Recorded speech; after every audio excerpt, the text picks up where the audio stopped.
विष्णु महायज्ञ हजारों की संख्या में दर्शक जुट रहे हैं। व्यवस्थापक आप हैं, क्या कहेंगे, व्यवस्था किस तरह की है?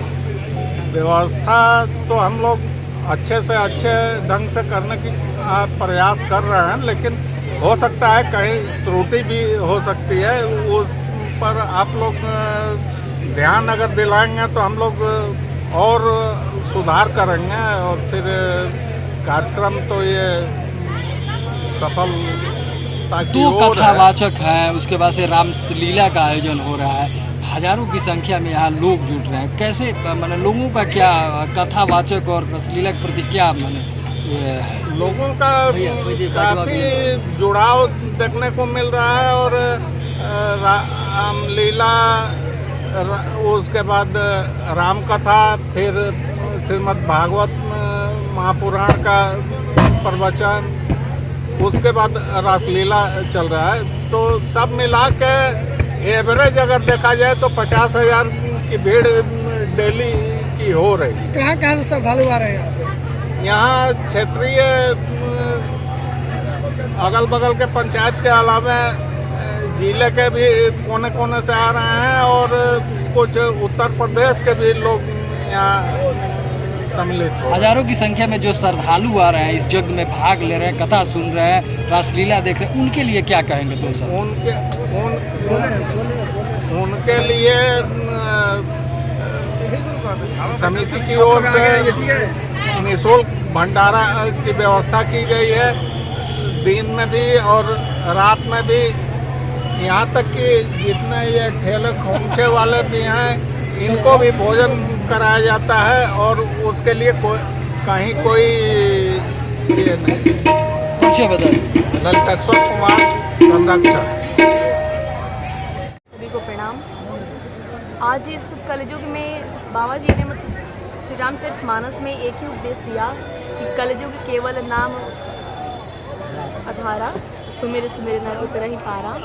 तो इसका मतलब ये कि देखिए, कलयुग में आज जो भी हम लोग यज्ञ करते हैं, उस यज्ञ में पहले तो है हमारी भावना कैसी है, उस पर निर्भर करता है कि जैसे भाव रखेंगे उसके अनुरूप यज्ञ भगवान हमें परिणाम देंगे। दूसरा ये है कि यज्ञ के साथ साथ दान की भी महत्ता है कि जो हम कमाते हैं, यानी जो हमें मिला है, इस यज्ञ के माध्यम से ही कुछ हमारे माध्यम से इस यज्ञ समिति में दान होता है, भगवान के लिए दान किया जाता है। तो इस दान से जो हमारा धन है, जो कि हमारा नहीं है, जिसे हम मानते हैं कि हमारा है, लेकिन वो है सब भगवान का है, तो वो जो कुछ भी हमें मिला है, जिसका हम एक माध्यम है, निमित्त मात्र हैं, तो वो जो धन है वो भी सार्थक है जो हमारे जीवन में परमात्मा ने दिया है।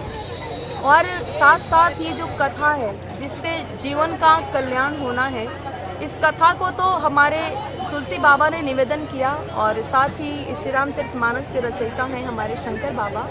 तो शंकर बाबा ने कहा है कि इस कलयुग में कथा की इतनी महत्ता है जीवन में कि ये कथा सभी अमंगल का नाश करके मंगलकारी होती है। कि जैसे चौपाई बाबा जी ने दिया है कि मंगल भवन मंगलहारी रबौ सुदशरथ अजर बिहारी। ये जो यहाँ के व्यवस्था किया गया है कथा के लिए, यज्ञ के लिए, इनके विषय में यहाँ के जो व्यवस्थापक हैं और जो व्यवस्था हुई है, मैं तो पक्षपात नहीं, क्योंकि ये धार्मिक मंच है और सभी धर्म से जुड़े हुए हैं। मुझे यहाँ आके मतलब संतुष्टि हुई और ये मैंने देखा कि जो भी यहाँ के श्रोता हैं, जो भी श्रद्धालु भक्तगण हैं, आयोजकगण हैं, ग्रामवासी हैं, क्षेत्रवासी हैं, सब में श्रद्धा है और एक तरह से भगवान के प्रति विश्वास भी है।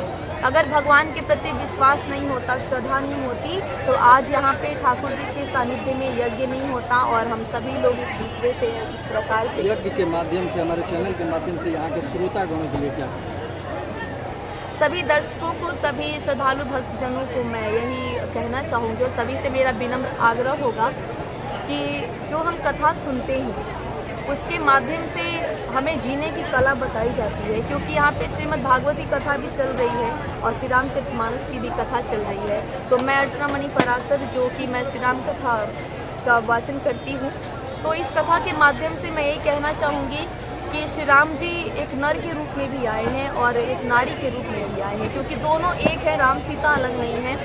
तो दोनों ने अपने चरित्र के माध्यम से बताया कि कैसे हमें अपने धर्म को निभाना है।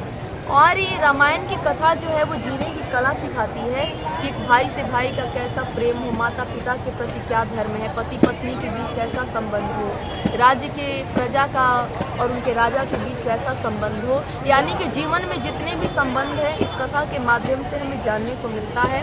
साथ ही उसे कैसे निर्वाह करना है वो भी इस कथा के माध्यम से हम जानेंगे। तो आवश्यकता है कि जीवन में सारी विशेषताएं होने के बाद भी, सब गुण होने के बाद भी ये कथा हमारे जीवन में आ जाए तो जीवन हमारा साथ है। मैं पूज्य अर्चना मणि पराशर और मेरा जन्म स्थान जिला गोपालगंज ही है, लेकिन वर्तमान स्थान मेरा वृंदावन हुआ। जी जय श्री राम। काफ़ी दर्शक भी आ रहे हैं, श्रद्धालु आ रहे हैं, क्या कहेंगे इस यज्ञ के माध्यम से और यज्ञ में किस प्रकार की व्यवस्था की गई है? हर तरह की व्यवस्था की गई है और उम्मीद से ज़्यादा श्रद्धालु आ रहे हैं, जो हम लोग के लिए सौभाग्य की बात है। और जो भी लोग आ रहे हैं आपके माध्यम से उनको बहुत बहुत धन्यवाद देंगे कि जो कलश यात्रा में आप थे ही, कलश यात्रा में बहुत ज़्यादा भीड़ था और मेला में रोज़ दिन प्रतिदिन भीड़ बढ़ती जा रही है। प्रतिदिन भंडारा चल रहा है, 3000-4000 लोग प्रतिदिन भंडारा प्रसाद खा रहे हैं। परिक्रमा 1000 लोग परिक्रमा कर रहे हैं और हमारे जितने भी कार्यकर्ता हैं, समिति के सदस्य हैं, सभी एक दूसरे का मदद करने का प्रयास कर रहे हैं कि किसी तरह कोई परेशानी, कोई समस्या नहीं है। कथावाचक 2 लोग कथावाचक हैं, उसके बाद से रासलीला का भी प्रोग्राम रहा, दर्शकों को कितना अच्छा लग रहा है?